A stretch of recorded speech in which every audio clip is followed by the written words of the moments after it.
নমস্কার। আজ রান্না করব আলু পটলের কোরমা। আলুগুলো আমি পরিষ্কার করে কেটে ধুয়ে নিয়েছি, খোসা ছাড়িয়ে 2 পিস করে কেটে নিয়েছি। মাছ দিয়ে আমি চিড়ে নিয়েছি। গ্যাসে কড়াই বসিয়ে আমি তেল গরম করে নিয়েছি। এবার আমি পটলগুলো ভেজে নেব।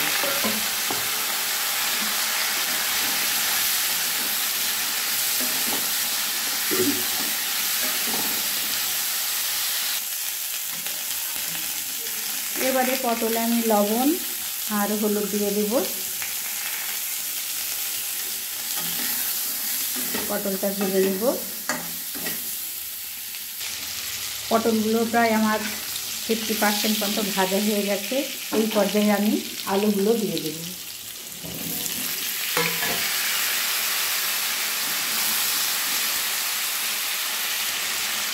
এবারে আলুতে লবণ হলুদ দিয়ে একসঙ্গে ভেজে নেব।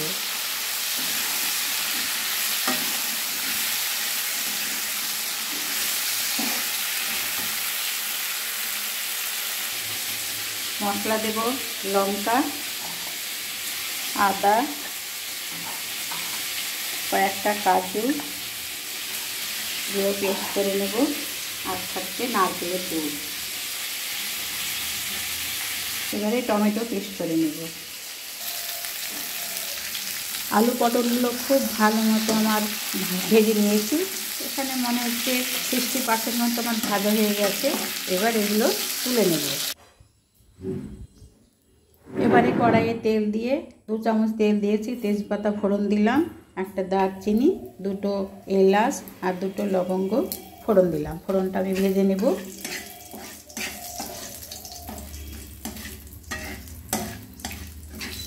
ফোড়নটা ভাজা হয়ে গেছে। এবার টমেটো পেস্ট আমি দিয়ে দিলাম।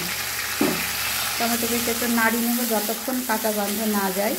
2 মিনিট মতো আমি একটু কষে নেব।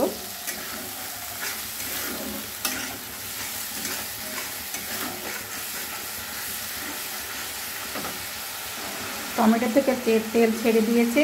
এবার মশলা পেস্ট আমি দিয়ে দিলাম। মশলাটা কষিয়ে নেব 2 মিনিট সময় ধরে। এবারে পরিমাণ মতো লবণ দিলাম, হলুদ গুঁড়ো দিলাম,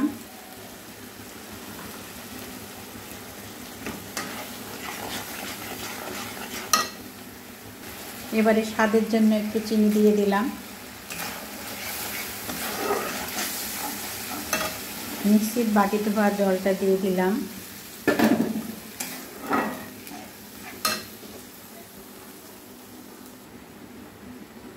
ঝোল ফুটে গেছে। এবার আলু পটলগুলো আমি দিয়ে দিলাম।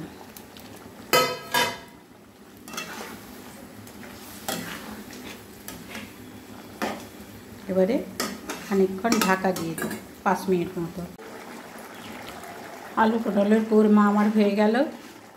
এবার আমি নারকেলের দুধটা দিয়ে দেব।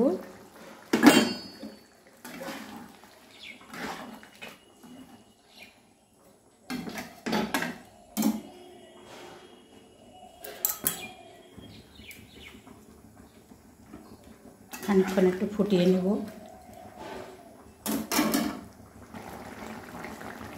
এবারে 1 চামচ মতো ঘি দিয়ে দিলাম।